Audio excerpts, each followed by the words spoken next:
It was this landmark study, published in 1953, that radically changed our view about the development of heart disease forever. A series of 300 autopsies performed on U.S. battle casualties of the Korean War. Average age? 22.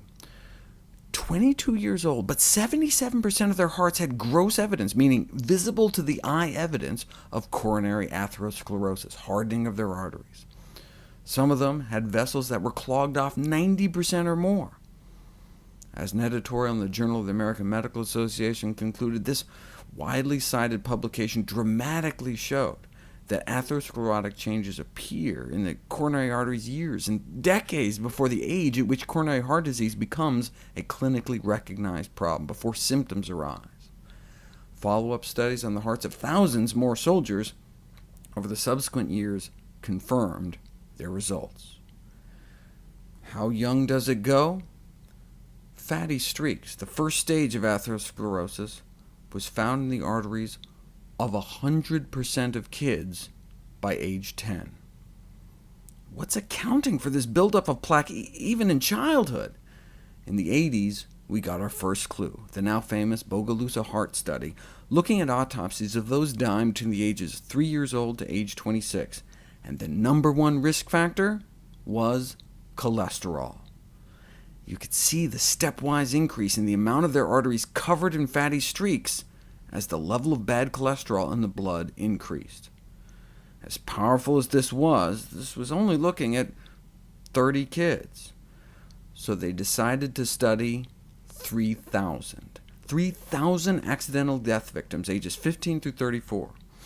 After thousands of autopsies, they were able to produce a scoring system, able to predict advanced atherosclerotic lesions in the coronary arteries of young people.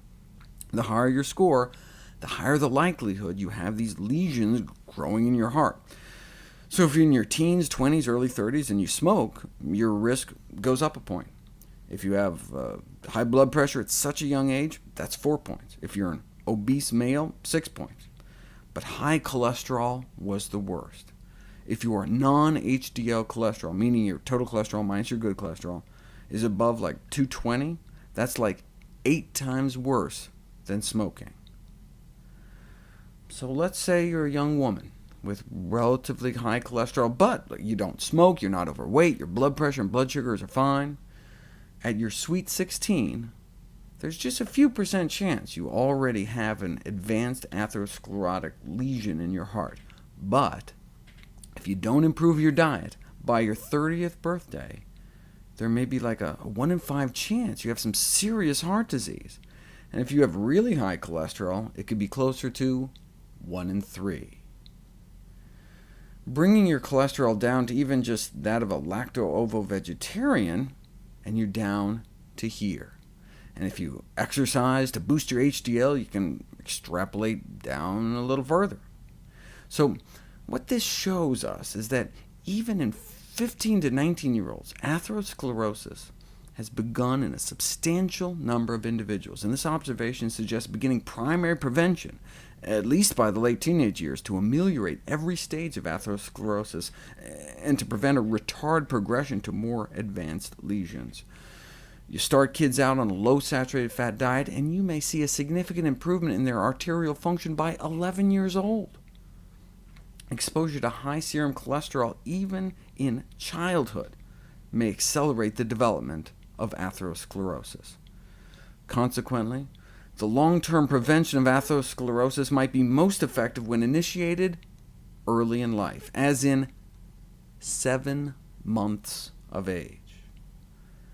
Atherosclerosis, hardening of the arteries, begins in childhood.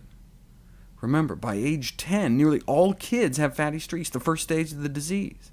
Then the plaques start forming in our 20s, and get worse in our 30s, and then can start killing us off. In our hearts, it's a heart attack. In our brains, it's a stroke. In our extremities, it can mean gangrene. In our aorta, an aneurysm.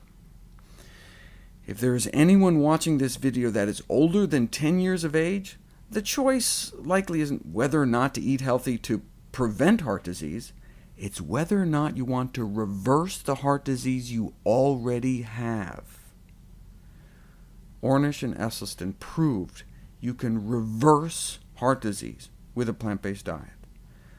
But we don't have to wait until our first heart attack to reverse the clogging of our arteries. We can start reversing our heart disease right now. We can start reversing heart disease in our kids tonight.